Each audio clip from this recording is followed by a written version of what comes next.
New York was soaked in rain, the kind that slices sideways through alleyways and pierces under umbrellas.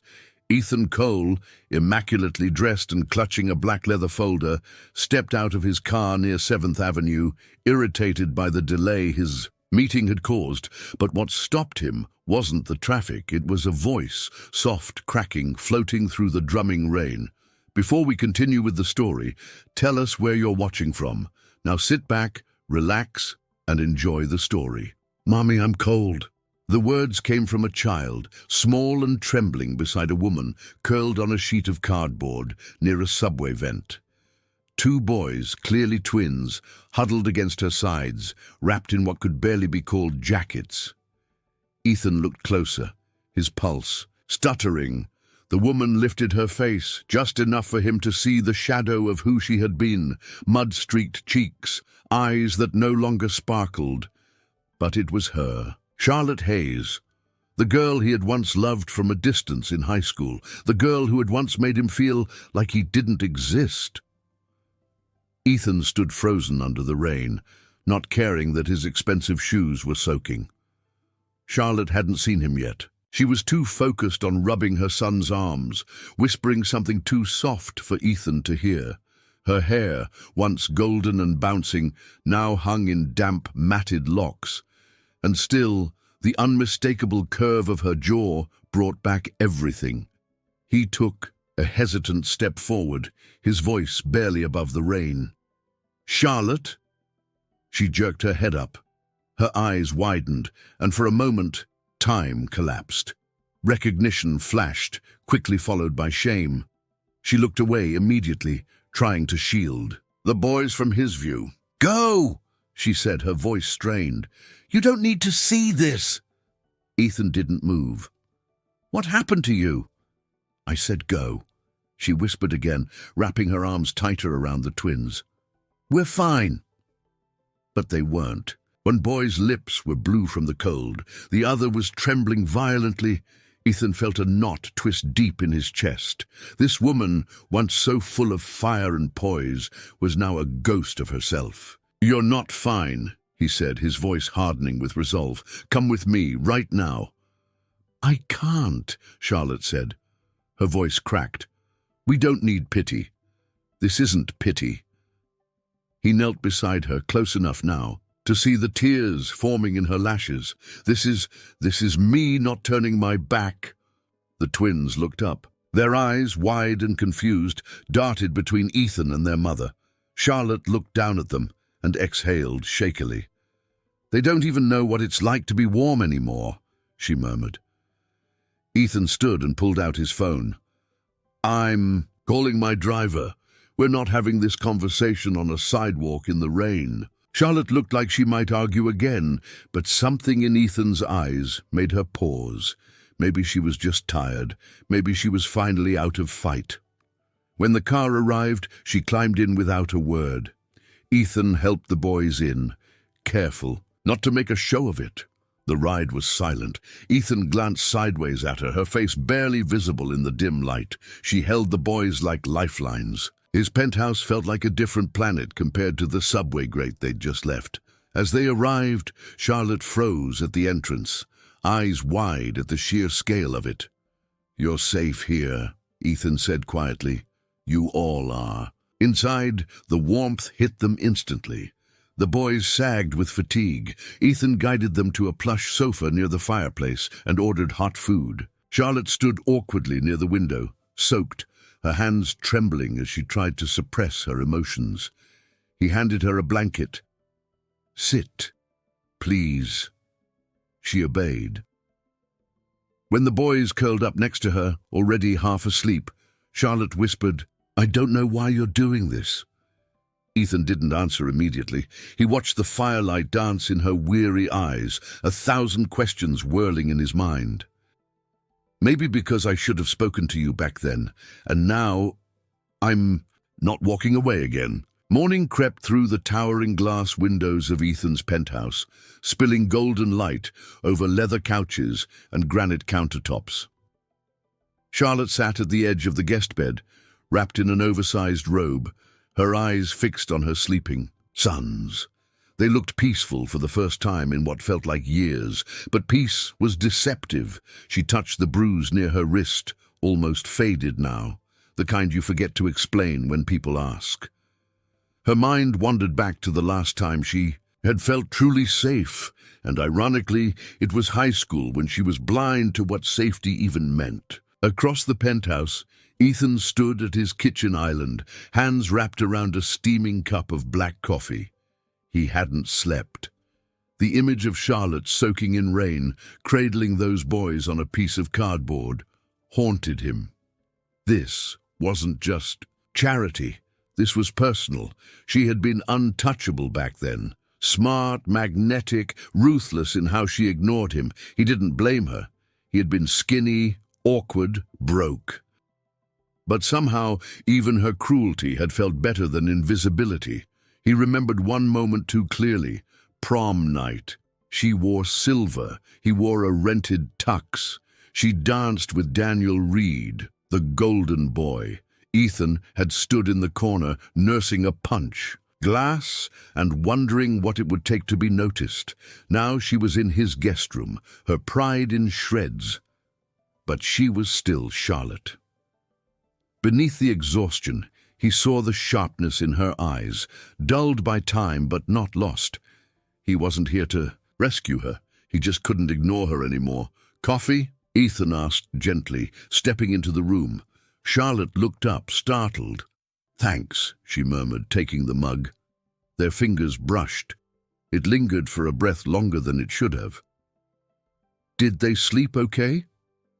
He nodded toward the twins. She smiled faintly. "Better than usual. No sirens, no rats, no strangers." Ethan leaned against the wall, arms crossed. "I know you probably don't want to talk about it yet, but I need to understand how you ended up there." Charlotte stiffened. "Why?" she asked, instantly defensive. "So you can feel better." "About saving me?" "No," he said calmly, "so I can stop imagining the worst." She looked away, jaw clenched. "You remember Daniel, right?" He didn't need to think twice. "The guy from prom." Charlotte laughed bitterly. "Yeah, that guy." She took a long sip of coffee before continuing. "We dated after high school. He was charming, confident, had plans to start a business. He convinced me to join him, said I had a good eye, that I could help design the interiors. I believed him." Ethan didn't speak. He knew where this was going, but he let her tell it. "We started small. Then came the loans, the debt, the lies. Turned out I was just a front. He put everything in my name. The money vanished. So did he." Ethan's hands tightened around his mug. "And the twins? They're his," she said quietly. "When I told him I was pregnant, he said I was trying to trap him, called me a con artist. I haven't seen him since." The silence stretched, heavy and jagged. Ethan sat across from her, his expression unreadable. "I didn't tell anyone," Charlotte said. "Not my parents, not friends. I was too ashamed. I thought I could fix it. I thought he'd come back." "You don't have to explain yourself to me," Ethan said finally, "but you're not alone anymore." She blinked rapidly. "You don't know what it's like to lose everything, to look at your kids and wonder if they'll eat that day." He nodded slowly. "You're right. I don't, but I know what it's like to be invisible, to feel like you're not enough." Charlotte looked at him for the first time, really looked. "You were always quiet back then. I never realized. You never saw me," he finished for her. "But I saw you every day." That landed with more weight than either expected. The air between them buzzed with unsaid things. Then came a small voice from the bed. "Mommy, where are we?" Charlotte rushed to Noah's side, smoothing his hair. "We're safe, baby. Just rest." Ethan watched her, heart twisting. He didn't know where this was going. He just knew he wasn't letting her go back to the streets. Not ever. "Stay," he said softly. "For as long as you need." Charlotte didn't answer, but she didn't say no. Charlotte awoke the next morning to soft warmth brushing her face, sunlight through linen curtains. It felt unfamiliar, almost intrusive. She turned her head and saw the boys still sleeping, tangled in clean sheets, their chests rising in sync. For a moment, the world didn't feel like it was closing in. But comfort felt dangerous. It made you believe things were okay when they weren't. Downstairs, the scent of coffee and toasted bread filled the air. Ethan was already awake, dressed in another tailored shirt, flipping through a newspaper at the dining table. He looked like he belonged in a life that ran on calendars and contracts, not surprises and desperation. Charlotte appeared at the doorway in borrowed clothes that clung awkwardly to her frame. She held herself like she might vanish at any moment. Ethan looked up and smiled gently. "There's food for you and the boys." She sat cautiously, as if afraid of doing something wrong. "You really don't have to do all this." "No," Ethan said. "That's why I want to." They ate in silence, broken only by the twins' occasional giggles as they discovered fresh strawberries in their plates. Charlotte watched them, her eyes misting. She hadn't seen them smile like that in months. Later that day, Ethan showed her around the apartment. He pointed out the guest room she'd use, the play area he had Mrs. Whitmore, the housekeeper, set up, and the office he rarely used anymore. Charlotte nodded along, still unsure if this was real. "I want you to feel like this is yours too," he said. She didn't respond. Not yet. While she and the boys napped that afternoon, Ethan stood by the window, phone to his ear. "Grant, I need you to look into someone for me. Name's Daniel Reed. He was involved with a woman named Charlotte Hayes. Look for business filings, debt records, maybe old police reports. Quietly." Grant, his lawyer and oldest friend, didn't ask questions. "I'll get back to you in a few days." Ethan ended the call and stared out over the city. Something about Charlotte's story didn't sit right, not because he didn't believe her, but because it felt incomplete, as if there was more beneath the surface. He didn't want to pry, but he also couldn't let her drown again. That night, Charlotte stood in front of the mirror in the guest bathroom, examining the scar above her eyebrow. She hadn't noticed it in years. It had faded, but it was still there. A souvenir from a night when Daniel's lies caught up with him, and she paid the price. She heard a knock. "Everything okay?" Ethan's voice came through the door.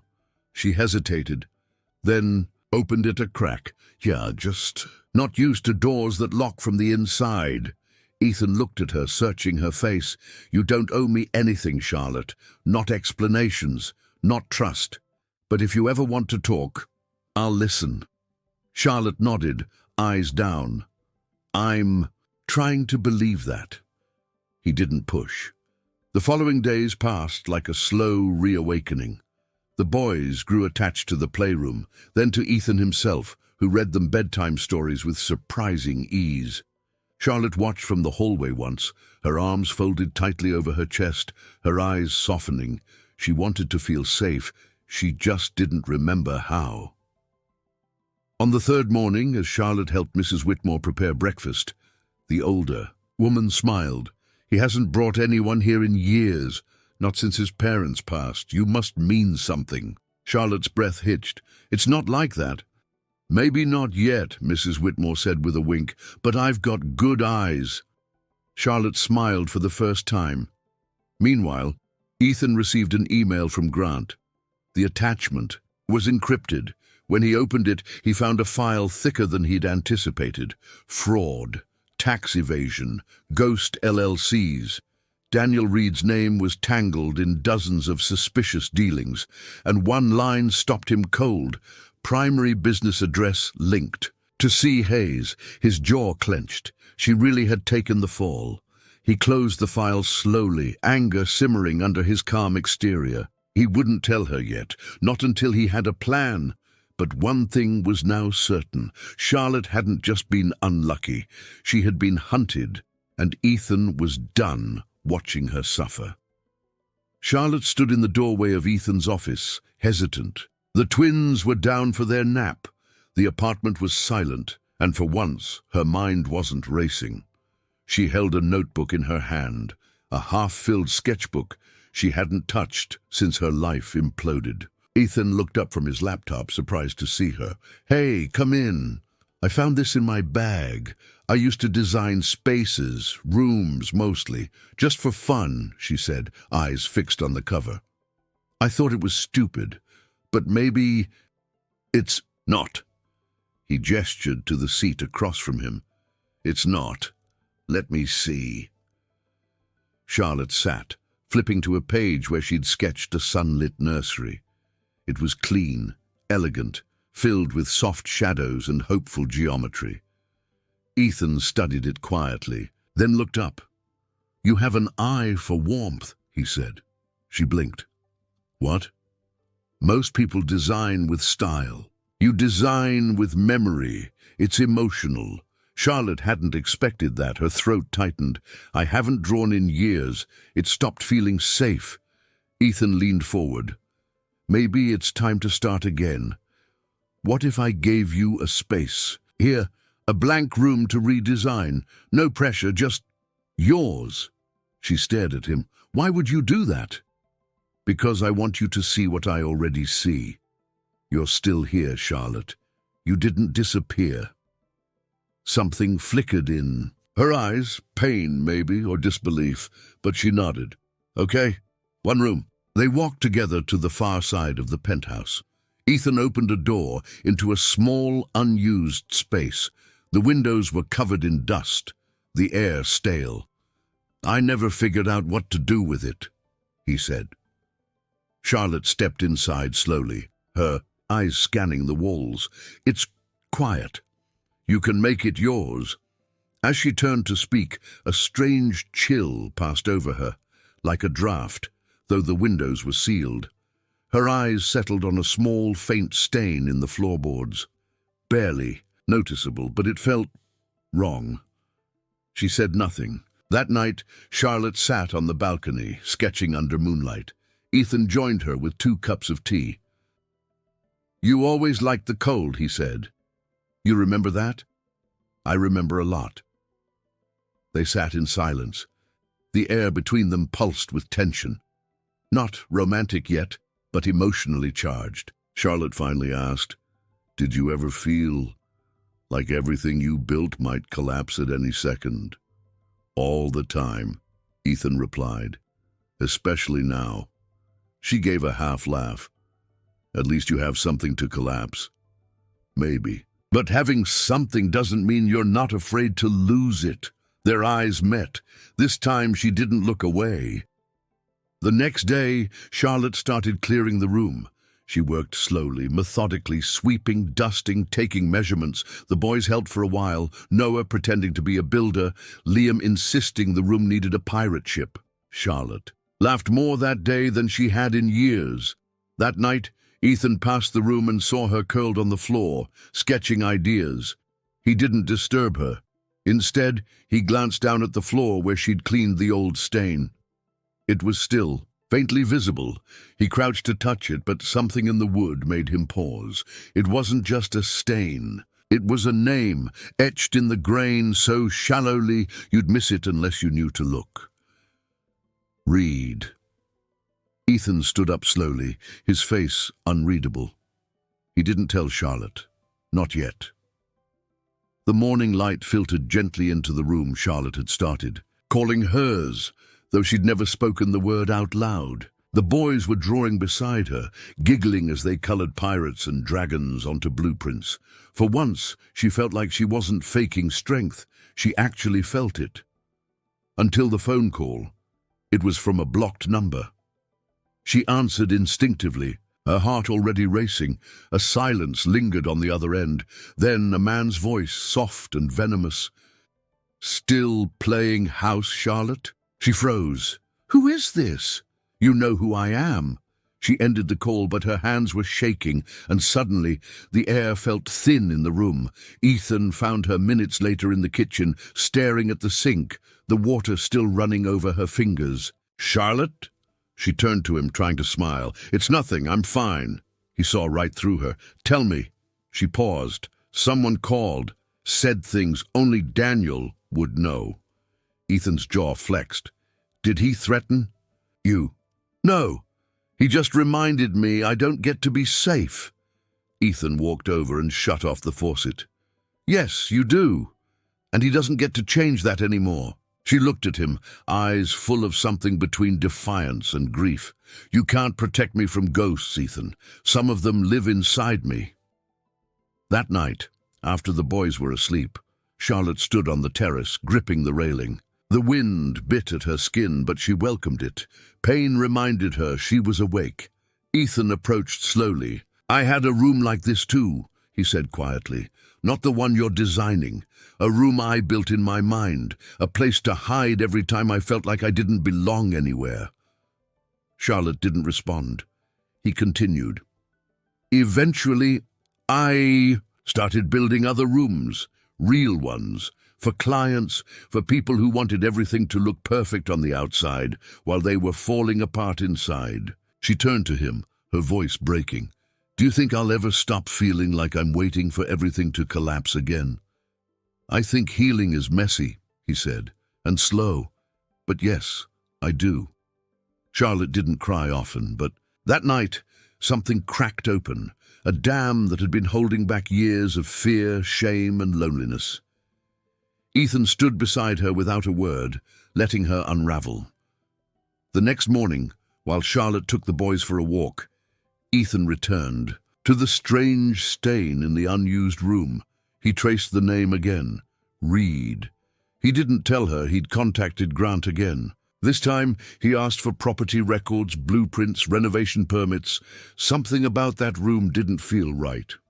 Later that day, Ethan received an email with a scanned floor plan from 6 years ago.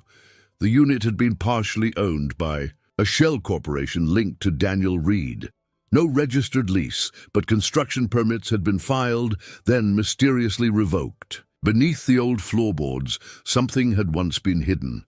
Meanwhile, Charlotte sat on a park bench watching her sons play, her body still tense from the call. She hadn't told the boys about Daniel. She never would. In their eyes, he was just an absence, a space never filled.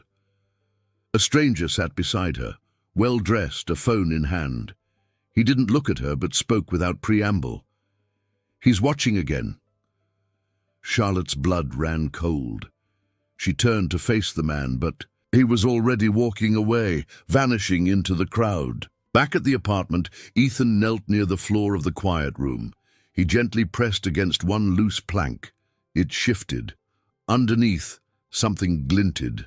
Metal. A latch. He didn't open it. Not yet. He just stood up slowly, heart pounding, and whispered to the empty air, "What did you leave behind, Daniel?" The boys were napping again when Ethan returned to the room. He had waited until the apartment was quiet, until Charlotte was distracted, reading in the library corner, with a mug of herbal tea. The floor creaked under his careful steps. He knelt beside the panel. It took only seconds to pry it open with a flat screwdriver. Beneath the wood was a metal compartment, small, rusted at the hinges. A single latch held it shut. His fingers hovered for a beat before unlatching it.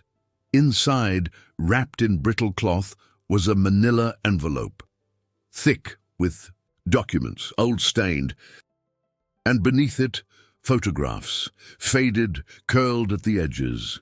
Ethan exhaled slowly and began to unfold the past. One photo was of Charlotte, maybe 21, sitting at a conference table. Beside her, Daniel Reed with his signature smirk. Her expression was uncertain, almost dazed. Another photo, a document, a signature. Charlotte Hayes, CFO. Next to it, a line of fine print she never mentioned. Then Ethan found a small journal, not Charlotte's. The handwriting was tight, angry, masculine, paranoid. He flipped to a random page and read aloud. She doesn't know what she signed. Perfect. I just need another 2 weeks and she'll be disposable. Pretty face, empty head. His blood ran cold. He closed the panel, took the contents and locked them in his study. Meanwhile, Charlotte had fallen asleep on the couch, the tea cooling beside her. Her sleep was not peaceful. Her hands twitched, eyes fluttered. Inside her dream, she was running, through corridors, voices yelling. Someone was grabbing her arm. She woke with a gasp, Ethan's name half formed on her lips. That evening, Ethan asked her gently, "Did Daniel ever keep a journal, notes?" Charlotte frowned. "I don't think so. He was secretive, always texting, never writing. Why?" Ethan hesitated. "I think he may have left more behind than just a broken name." She paled. "What do you mean?" "There's something under the floor in that room, a compartment. I found documents and a notebook. He wrote about you, Charlotte, like you were nothing." She stood up slowly. "Show me." He led her back to the room. When she saw the open floorboard, she paused, as if the air itself resisted her movement. She crouched beside Ethan, eyes scanning the envelope he had retrieved. She reached for it, then pulled back. "I don't want to see who I used to be." "You didn't know," Ethan said. "You weren't his partner. You were his pawn." Her voice dropped to a whisper. "That's worse." She took the envelope in trembling hands, sat cross-legged on the hardwood and opened it. Page after page, signatures she didn't remember, transactions she never authorized, dates, names, a web of deceit spun around her identity, and one name stood out. Claire Hayes. Her eyes narrowed. "My mother?" Ethan looked over. "Wasn't she a nurse?" "She died when I was 8. Why is her name on a property lease dated 7 years ago?" They stared at each other, confusion morphing into something deeper, the kind of question that doesn't just haunt, it rewrites everything. Suddenly the boys called from the hallway. Charlotte shoved the papers into the envelope and stood, her face unreadable. "This doesn't make sense." "It's not supposed to," Ethan said. "Not yet." That night, Charlotte couldn't sleep. She sat in the dark room alone, the documents spread around her like puzzle pieces. Her memory was fractured, distant, but she began to remember a name. Someone Daniel had spoken about often, someone behind the curtain, a woman he owed everything to. Claire. The next morning was unusually still. The usual sounds, Noah's cereal clinks, Liam's early morning humming, were absent. Charlotte sat at the kitchen table, her fingers grazing the edge of the envelope, as if it might vanish if she blinked. Across from her, Ethan quietly stirred sugar into his coffee. He could feel the weight hanging over her, but didn't rush her. He'd learned that Charlotte didn't reveal anything under pressure. She unfolded instead, like paper, slowly and painfully. "My mother," she began. "She was kind, distant sometimes, but gentle.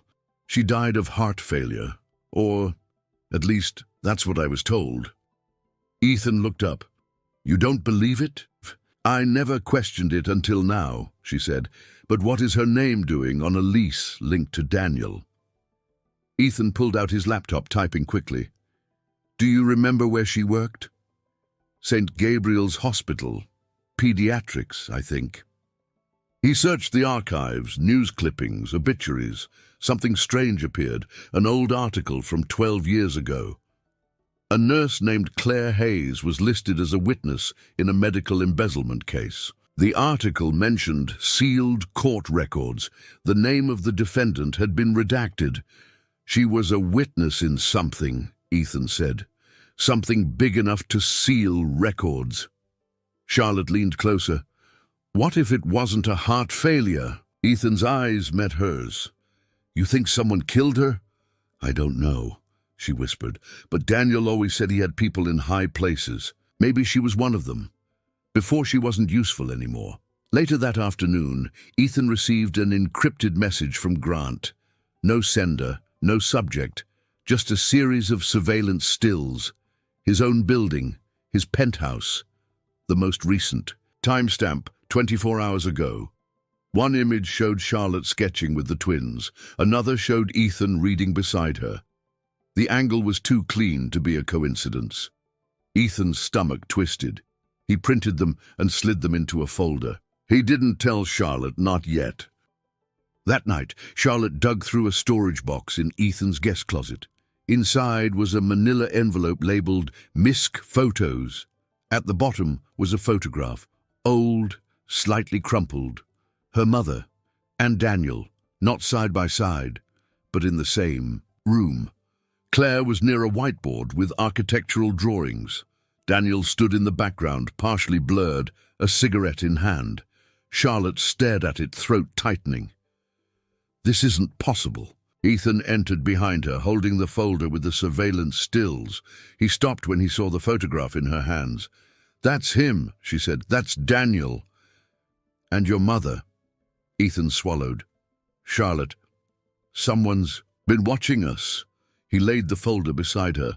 She flipped through the images slowly, her face hardening with every frame. "I think he's still nearby," Ethan said, "and I think this was never just about you."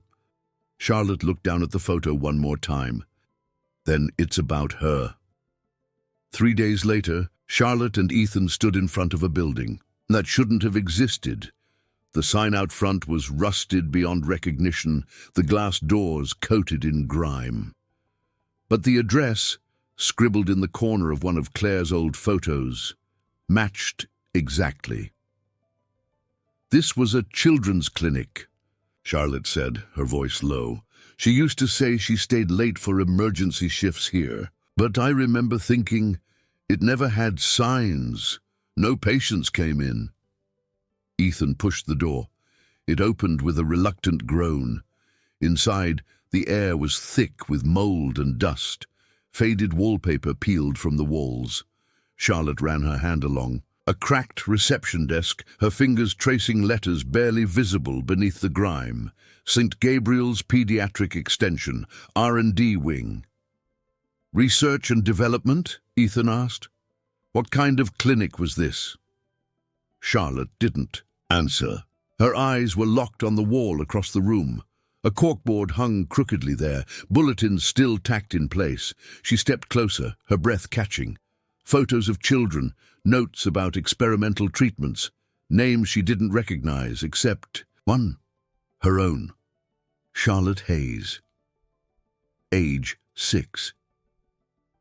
Trial monitor, Dr. Claire Hayes, consent status, waived. "What the hell is this?" she whispered. Ethan stepped forward, staring at the paper beside it. A treatment log, dosages, side effects, behavioral assessments. "They used you," he said quietly. "Your mother, she might have been protecting you, or part of it, maybe both." Charlotte staggered back, as if the room itself turned against her. "I don't remember any of this." "Maybe you weren't supposed to." Suddenly, a noise echoed from deep inside the building, a creak, not from wind. Someone else was here. Ethan pulled Charlotte behind a cabinet. They crouched, silent, barely breathing. Footsteps approached, measured, confident. Whoever it was, they weren't searching, they were following a path. The figure passed without seeing them, a man in a dark jacket holding a clipboard. He disappeared through a rusted side door that looked long abandoned. Ethan stood slowly and motioned toward it. They followed, down a hallway that twisted like a spine, until it opened into a dimly lit room filled with filing cabinets. In the center, a monitor, blinking faint blue, still running. Charlotte stepped closer. On the screen, a database login. Screen labeled Gabriel Archive. "How is this still powered?" she asked. "Because someone kept it alive." They turned as the door slammed shut behind them. Ethan grabbed Charlotte's hand instinctively, pulling her close, but no one entered, just the sound of retreating footsteps. "They wanted us to see this," Ethan muttered. Back at the apartment, Ethan contacted an old friend, Liam Dresden, a cybersecurity consultant he hadn't spoken to in years. They'd fallen out after a failed business deal, but now Ethan needed him. Liam answered the video call with a skeptical smirk. "Didn't expect you to call unless the world was ending."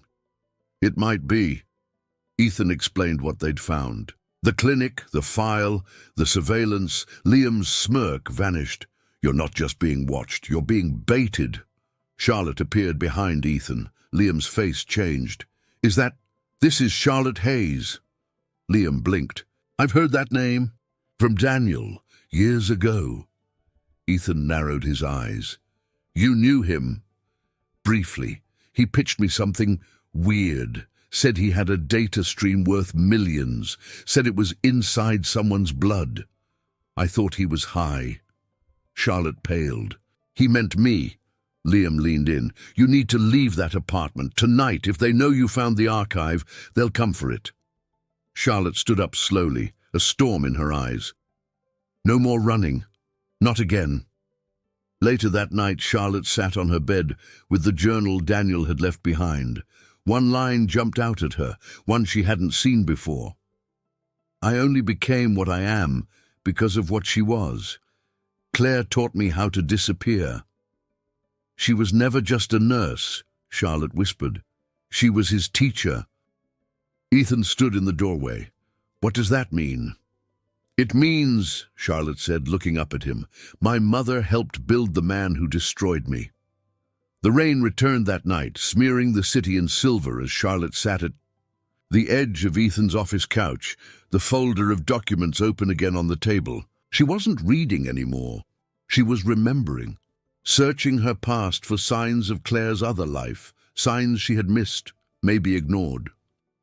"I remember her keeping locked drawers," she said, almost to herself. "I asked her once what was inside. She said, 'Things not meant for children.' I thought it was just bills.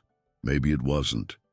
Ethan stood by the window, arms crossed, watching the storm. He hadn't told Charlotte everything Liam said. Not yet. He wasn't sure how. Charlotte turned to face him. "You're quiet." "I'm processing," he said. "You." "I'm unraveling." They sat in silence. Then Charlotte said something that caught him off guard. "I think I'm afraid she loved Daniel more than she loved me." Ethan walked over and knelt in front of her. "She loved you? She just didn't know how to protect you." "Or maybe she did," Charlotte said. "By making me forget." Ethan started to respond when his phone buzzed. A message from Liam. "We have a problem. Meet me, alone." Ethan looked up. "I need to step out for a bit. Just a quick meeting." Charlotte's brows furrowed. "Now?" "I'll be back in an hour."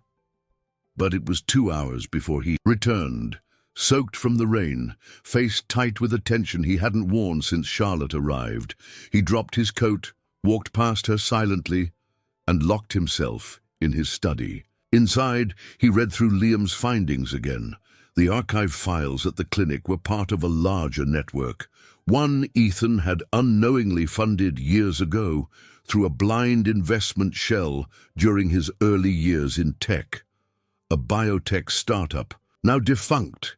It had been listed under a false name, Nova Child Dynamics, and Daniel Reed had been its operational lead, which meant Ethan had helped fund the very system that Charlotte's mother and Charlotte herself had been part of.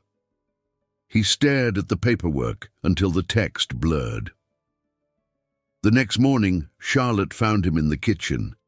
He looked like he hadn't slept. "You okay?" she asked, concerned. "I need to tell you something," he said. "Something I should have told you last night." She listened in silence as he explained about the old investment, the startup, the connection to Nova, how he hadn't known at the time, how he only now realized he had helped build part of the machine that wrecked her life. Her expression didn't change, not at first.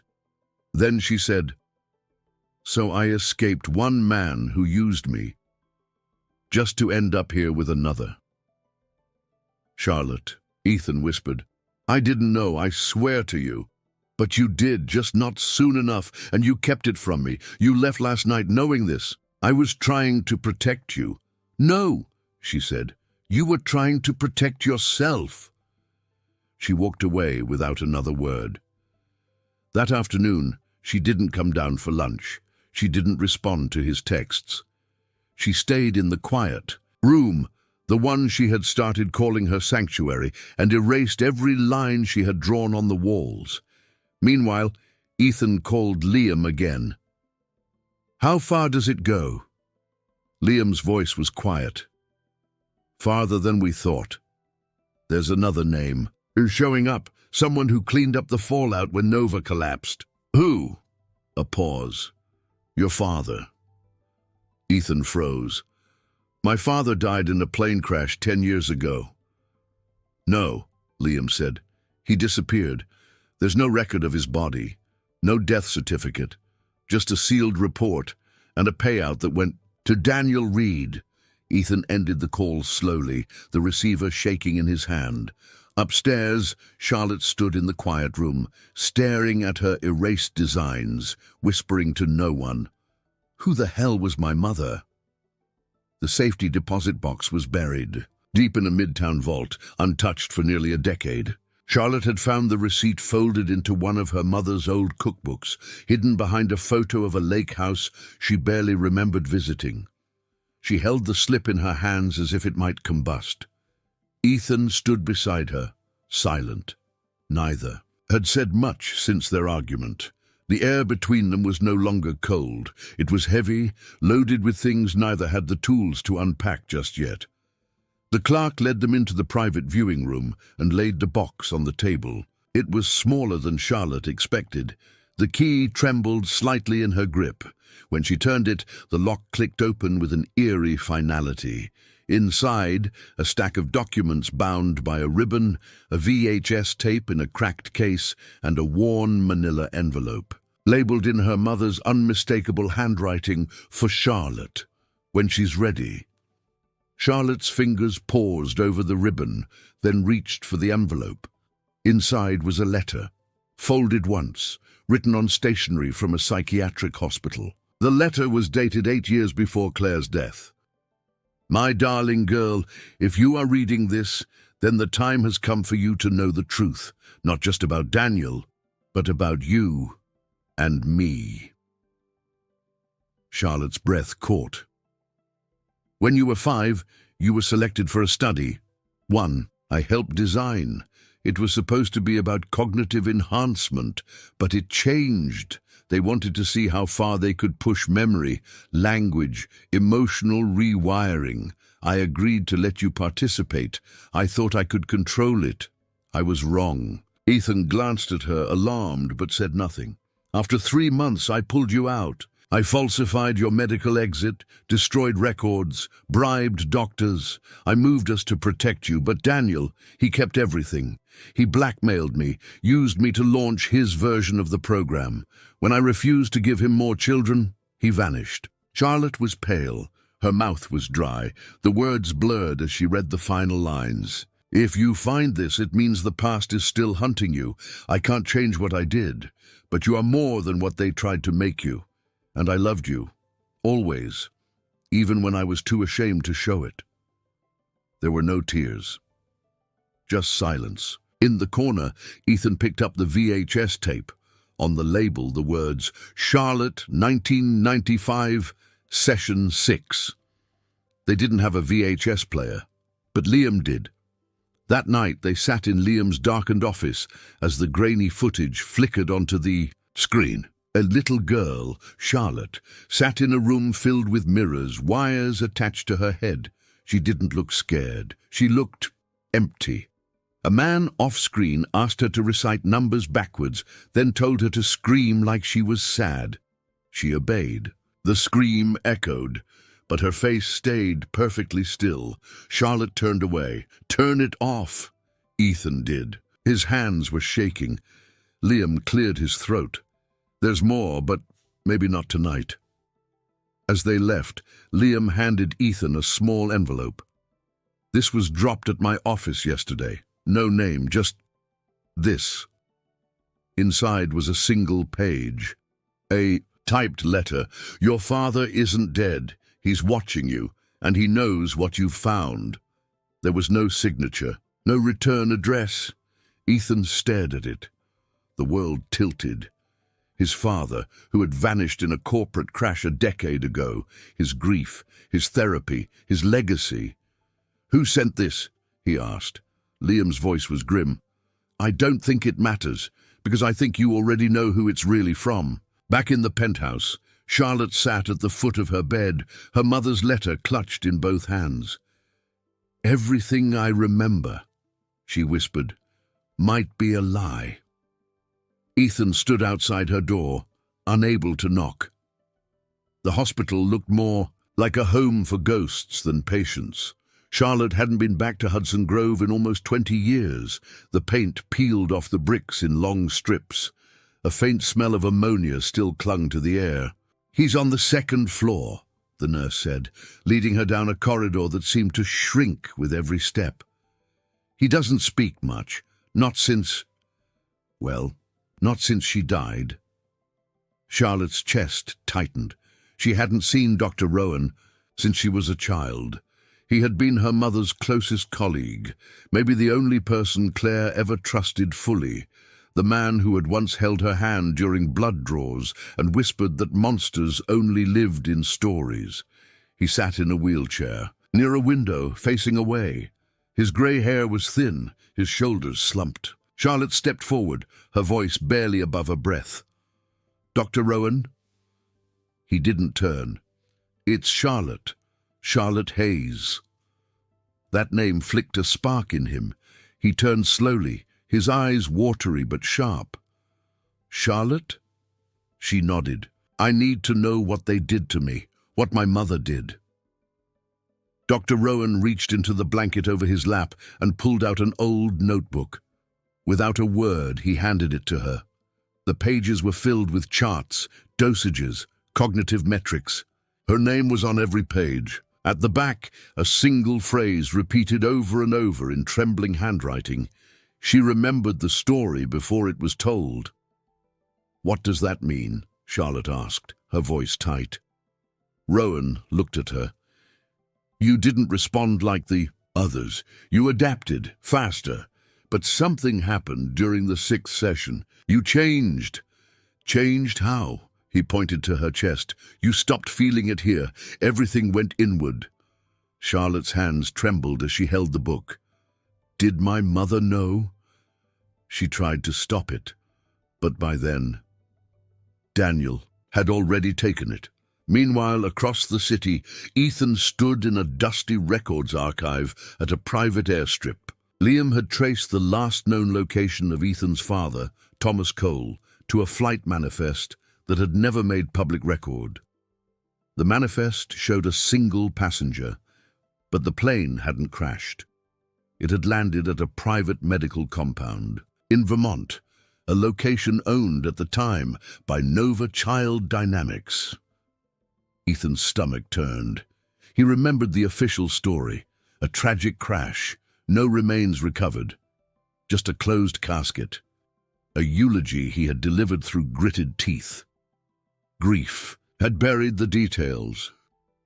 But it had all been a lie. He pulled out his phone and called Charlotte. She answered on the second ring, her voice shaky. "I'm still at the hospital." "Charlotte, my father's not dead." Her silence was longer than he expected. "I think I knew," she said softly. "Not with words, but I always felt like you carried a secret weight, like something inside you never got buried." Ethan looked at the manifest again. "I think he's part of this. Maybe one of the architects. I don't know why, but the money, the way Nova rose and vanished, it all points back to him." Back at the hospital, Dr. Rowan had fallen asleep in his chair. Charlotte left quietly, her mind spinning. That night, Ethan met her on the terrace. They didn't speak right away. The silence between them had changed. It wasn't cold anymore. It was reverent. He faked his death, Ethan said finally. For what? To start over? To build something in secret? Charlotte sat down beside him. Maybe he didn't fake it. Maybe someone made it disappear. For him. Ethan turned toward her, eyes tired but clear. Everything I've done to try and protect you, it might have started because of what he built. The company, the programs, your mother, all of it. Charlotte reached for his hand. Then we both inherited ghosts. A long pause. We need to go to Vermont, she said. Ethan nodded. Below them the city buzzed, unaware. But in one dark building, a man sat watching a screen, one that displayed a paused video of Charlotte as a child, staring blankly into a mirror. He whispered to the screen, "Soon, little one, soon." The Vermont estate sat cloaked beneath towering pines, its windows like eyes watching from the dark. Charlotte stepped out of the car, wrapping her coat tighter. The wind here carried a silence that didn't feel natural, as though sound had been erased on purpose. This was a medical retreat, Ethan said, studying the iron gate, owned by one of Nova's holding companies. Charlotte looked at the building. It feels more like a mausoleum. They pushed the gate open and stepped into the compound's overgrown courtyard. The front door wasn't locked. It opened with a whisper. Inside, dust floated in golden rays. The walls were bare but clean. Too clean. Charlotte moved slowly down the hallway, her steps careful, rehearsed, like muscle memory. Her fingers grazed the walls, tracing seams in the plaster. "I've been here before," she said. "I don't know when." They reached the central chamber, an open atrium filled with medical equipment draped in cloth. Ethan lifted one of the covers, revealing a chair. Not quite a hospital chair. Not quite a restraint. It had wires, headgear, steel cuffs, a number etched into its side, 06CH. Charlotte backed away, her breath quickening. "That's mine." Ethan turned sharply. "You're sure?" She nodded, tears starting to well. "It's not just memory. My body remembers." They searched the adjoining rooms, each one labeled with strange symbols like test codes. A few had names scratched out on the doors. And then, on the third floor, Ethan found a library. Small, sterile, but one wall bore framed photos. He froze. One was of Thomas Cole, his father, standing beside Daniel Reed, smiling. Another showed Claire Hayes, writing on a clipboard, her expression grim. Ethan touched the frame. They were all in this together. Then they heard it. Footsteps above. Ethan motioned for Charlotte to stay back, but she followed anyway. They climbed to the attic level, the staircase narrow, rotting. At the top was a single door. When they pushed it open, they found a study. And inside, sitting at the desk, was a man. Older, hollow-eyed, but unmistakable. "Dad?" Thomas Cole looked up slowly. "You shouldn't have come." Charlotte took a step back, stunned. Ethan's voice was low. "You're alive. All these years, you let us think you were dead." "I had no choice," Thomas said. "They were going to kill me. Nova collapsed from the inside. I disappeared before they could bury me too." Charlotte stepped forward. "You were part of it. You and my mother. You experimented on us." Thomas's eyes flicked to her. And something changed in his expression, not guilt, recognition. "Charlotte," he said, "you weren't supposed to survive session 9. The room went dead silent. Ethan moved in front of her instinctively. "What did you say?" Thomas stood, slowly.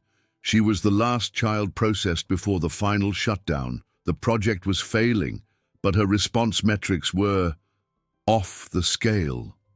Charlotte's voice was a whisper. "What was session 9? Thomas sighed. "A full wipe, behavioral, emotional. The goal was to erase self-preservation entirely, to create children who would obey without question. We tried it on her. She passed." "I don't remember any of it," she whispered. That's the point, he said. Charlotte stepped forward. You built the room, the program, you trained Daniel, you made my mother part of this. Thomas didn't deny it. Claire was the best mind we had, but when she turned, she took the evidence.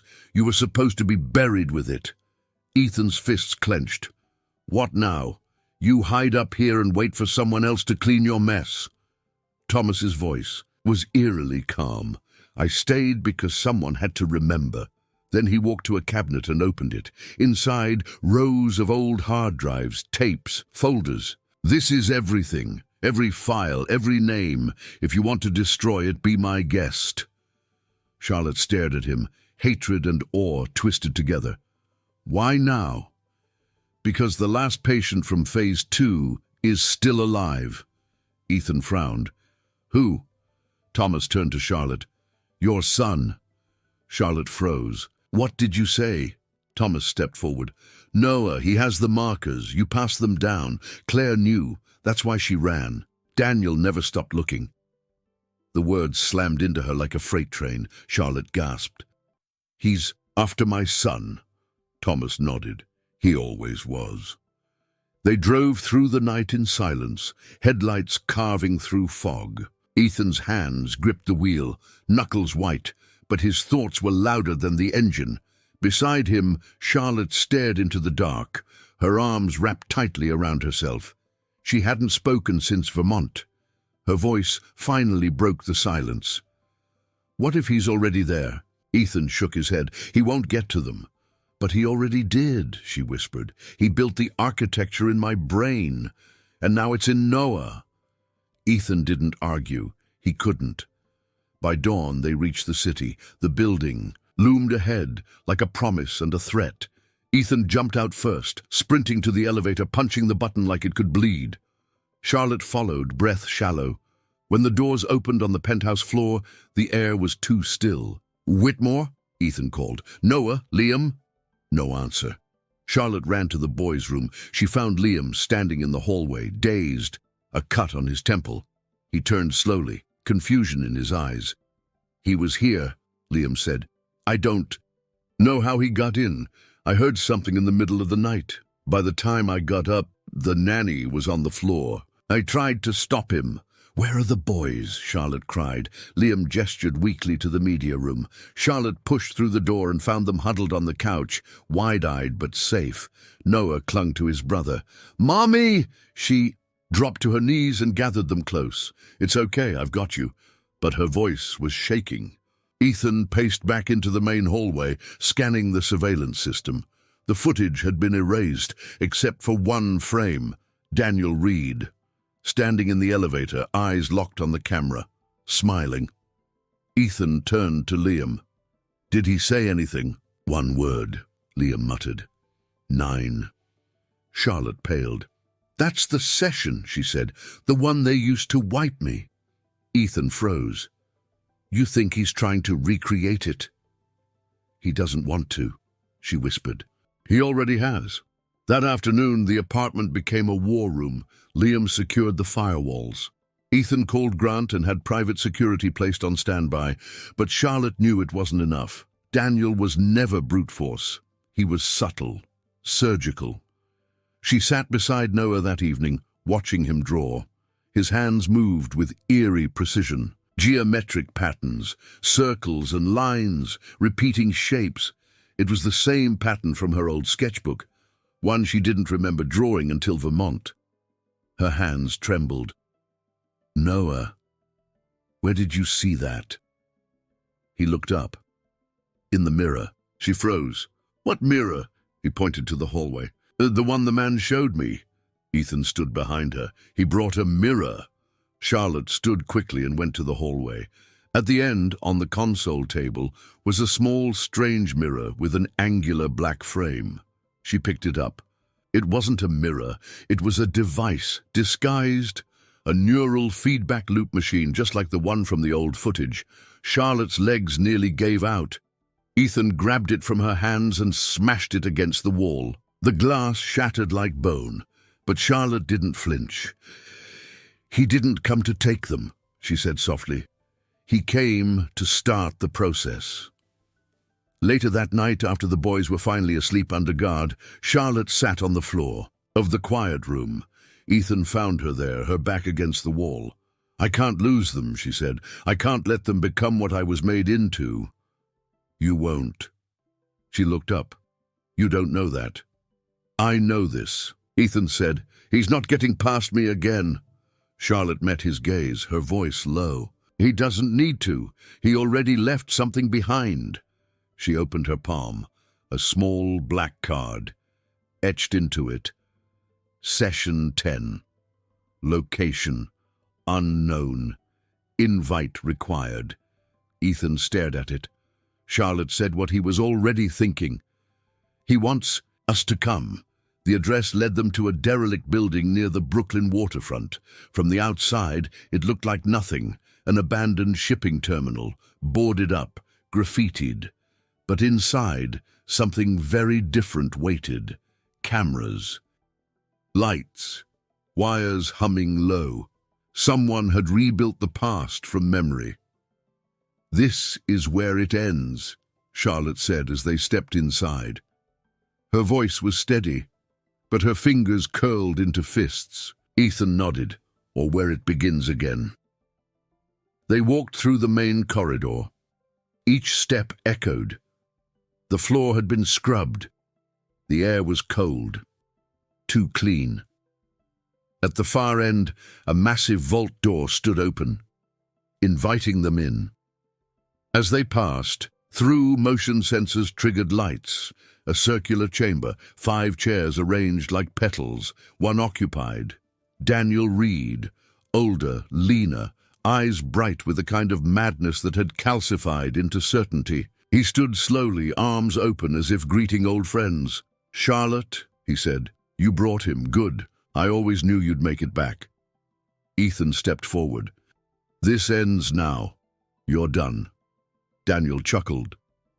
"You think this was about survival, about revenge? No, this is about evolution." He gestured to a wall of screens. Each played loops of footage. Children in tests, simulations, behavioral studies. One screen played a loop of Charlotte at age 6, mirroring instructions perfectly. Another showed Noah drawing, alone in a mirrored room. Charlotte flinched. "How did you—" "You thought Vermont was the last facility, that your mother burned the evidence." Daniel stepped closer. "She hid it. She left you the path, and I knew you'd follow it." Ethan clenched his jaw. "You've been orchestrating this for years." "Not orchestrating," Daniel said. "Waiting. Your father knew. He tried to shut it down, but he realized it too late. You can't kill what's already written in the blood." Charlotte's voice was tight. "You used me." "No," Daniel said, almost tenderly. "I chose you, and you passed. You're the first to survive all 9 sessions without shattering. And now, Session 10 is the final key, not to control, but to unlock." "To unlock what?" Ethan snapped. Daniel walked over to a console and activated a panel. A biometric scanner appeared. "Your son," he said. "He's already at the threshold. 1 scan, and we can map the entire genetic memory sequence. We'll know what makes your family different." "You're insane," Charlotte whispered. "No," Daniel said calmly. "I'm inevitable." Suddenly, Charlotte stepped forward. "And what happens to Noah after that? You erase him like you tried with me?" "I won't need to," Daniel said. "Because he won't be Noah anymore. He'll be the prototype." That was all Ethan needed. He lunged, tackled Daniel to the ground. The 2 men slammed into the console, crashing through wires and steel. Alarms blared, sparks flew. Daniel grabbed a metal rod and swung, striking Ethan's ribs. But Charlotte was already moving. She reached the biometric pad and pulled the data stick Daniel had preloaded. Without it, the scan was meaningless. Daniel saw what she'd done and screamed. "No!" Ethan hit him again, this time for real. Blood sprayed. Daniel collapsed, gasping. The lights flickered as fire suppression kicked in. Charlotte stepped forward, towering over him. "You built all of this to prove we were machines, but you never Understood the one thing you couldn't map. What? Daniel rasped. Choice. She dropped the data stick to the ground and crushed it under her heel. Daniel let out a long, broken laugh. Then you've doomed the next generation to ignorance. Ethan pulled Charlotte back. Let's go. Sirens echoed now. Real. Once, they had tripped silent security. As they ran from the collapsing lab, Daniel's voice followed them down the hallway. You can't outrun what's inside you, Charlotte. You are the experiment. Outside, the rain had started again, but this time it felt like cleansing.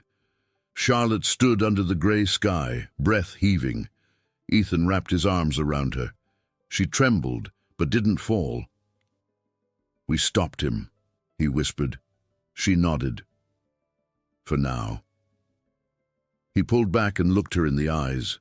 What do you want to do next? Charlotte looked toward the horizon. Write a new protocol. 3 weeks passed. The penthouse was quieter now. The security detail had been dismissed. The boys were laughing again. The shadows in the hallway no longer whispered of Daniel Reed or Session 10.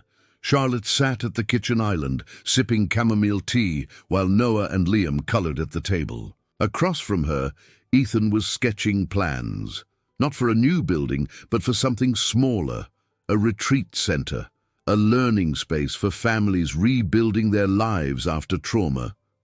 It's going to be called The Room, he said, because, for some people, healing starts with just one. Charlotte smiled. I like that. Since their return from Brooklyn, she hadn't spoken much about what happened in that underground vault. But the tension in her shoulders had loosened. Her voice was steadier. She laughed more, and every night she kissed her boys like it might be the last time, but with joy, not fear. That evening she took Ethan up to the quiet room, the one she'd once designed in sketches and never finished. The walls were bare, but the light was golden. She handed him a folder. These are the original drawings, she said. I was going to make it a space for my past. Ethan opened the folder. Pages of curves, warm tones, soft spaces. What is it now? She looked around. Now it's for futures. He pulled her into a gentle embrace. That includes yours too. Charlotte's voice was soft. I don't know if I'm ready for everything, but I want to be. You don't have to be ready, Ethan said. You just have to be honest. Later that night, while the boys slept, Charlotte stood alone on the terrace. The city lights blinked below her like a galaxy. The wind was cool. She breathed in deeply, the kind of breath people forget how to take when they're constantly in survival mode. Ethan joined her, 2 mugs of cocoa in hand. We could leave, he said. Start somewhere quieter. Vermont, even. She shook her head. No, I want them to grow up where I fell, so they understand what rising really means. He smiled. Then we stay. A few days later, Charlotte visited the last loose end, Dr. Rowan. He was being transferred to hospice care. She sat beside him in the garden. I'm not angry anymore, she told him. He looked at her, surprised. You should be. I was, she admitted, but anger is a cage too, and I've had enough of cages. She kissed his hand before leaving. On the way back, she stopped by a bookstore and picked out 2 blank journals, one for each boy. On the first page of Noah's, she wrote, You are not a project, you are not a legacy, you are a boy who gets to choose his own story. She smiled to herself and closed the book. The next morning, Charlotte walked into the quiet room, sat on the floor, and began sketching again. Not for her mother, not for Daniel, not for revenge, for peace. Ethan walked in with coffee and saw her there, head tilted, tongue between her, teeth like she used to when she focused. Good morning, Miss Hayes. She looked up. It's Bennett now, if you still want that. His smile widened. More than anything. Outside, the day began softly. The old ghosts were still there. Some would always be. But now, they didn't speak as loudly. They no longer dictated the rhythm of her heartbeat. Because Charlotte was building something no one could program, a life she had chosen, and the only sessions left now were the ones she shared with love. If you've made it this far, let us know what you thought about the story. Rate it from 1 to 10 in the comments. We'd love to hear your thoughts, and if you're not subscribed yet, don't forget to subscribe to catch all our upcoming stories.